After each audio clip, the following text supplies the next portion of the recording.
Olá pessoal, tudo bem com vocês?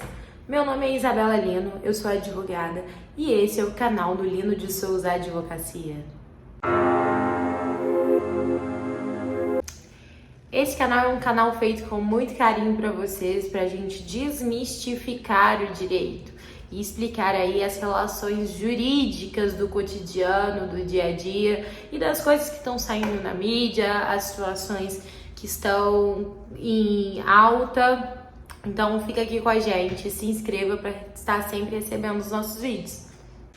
Bom, vamos lá. O vídeo de hoje ele tem uma motivação bem específica, que foram as notícias que foram vinculadas na mídia aí na semana passada, no que diz respeito à contração da dívida pela Alexa diante de uma dívida anterior ao casamento do MC Guimê, em que ela poderia ter até 30% dos rendimentos afetados. Essa foi uma notícia que deixou muita gente impactado, sem saber o porquê daquilo. Qual seria então o regime de bens que esse casal escolheu para o seu matrimônio? Por que a dívida do cônjuge anterior ao casamento estaria afetando ela? E qual seria a forma de me proteger de uma situação semelhante? Bom, essa dívida, pelo que parece, é uma dívida restante da compra de um imóvel anterior ao casamento. Pelo que saiu na mídia, o MC Guimê não teria honrado com todas as parcelas e por isso restou essa dívida de um montante de R$700 mil. Mas, Isabela, se a compra é anterior ao casamento, por que essa dívida está afetando a cantora Alexa e o patrimônio dessa, a renda dessa? Bom, a explicação é a seguinte: pelo que também saiu na mídia, esse casal, ao contrair núpcias, escolheu o regime de bens de comunhão total, comunhão universal de bens. Nesse caso, além de todos os bens que cada um havia antes do casamento, também se comunicarão as dívidas. Então, as dívidas anteriores ao casamento de um casal que opta pelo regime de comunhão universal de bens também se comunica. Bom, Isabela, mas agora a cantora Alexa se separando e ficando com uma dívida quase milionária, né? Porque a gente tem que considerar aí os juros, correção legal e etc. Bom, existe uma saída para o caso dela. Para reverter essa determinação judicial de bloqueio de bens, ela pode invocar o artigo 1668 do Código Civil.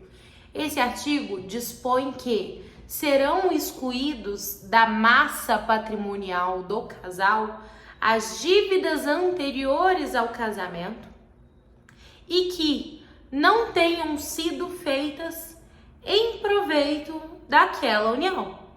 Dessa forma, além de suscitar essa defesa no divórcio, caso essa decisão de bloqueio judicial dos bens e também dos direitos, né, da questão dos proventos da lei, ela poderá interpor um embargo de terceiro para pedir esse desbloqueio, suscitando exatamente a questão de que eventual dívida contraída anterior ao casamento dela não teria sido feita em proveito desse casamento. Bom, doutora, mas eu tinha interesse de me casar e fazer com que todos os meus bens se comunicassem com todos os bens do meu futuro marido e que todo o nosso patrimônio virasse uma massa patrimonial para a gente construir junto e adquirir junto ao longo da vida.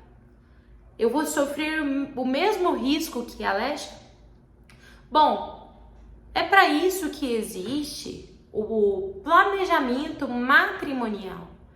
Aí, através do pacto antinupcial, que é também uma ferramenta prevista pelo direito brasileiro, os nubentes, os futuros cônjuges, poderão, além de optar por um regime de casamento, se resguardar os seus bens, através de disposições patrimoniais, além de dispor também neste pacto antinupcial sobre questões afetivas, questões de relacionamento, questões sexuais, questões matrimoniais, de filhos, de patrimônio. Então, um casamento bem feito, bem planejado, bem estruturado, ele previne dores de cabeça, como essa que a gente está vendo na mídia agora.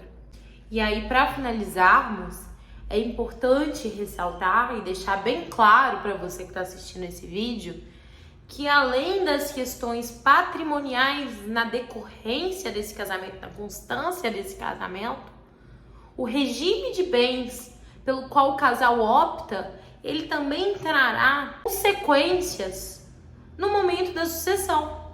Então, o planejamento ele não é feito só para a vida, mas ele também é feito para questões pós-vida, para questões de patrimônio pós-morte, ok?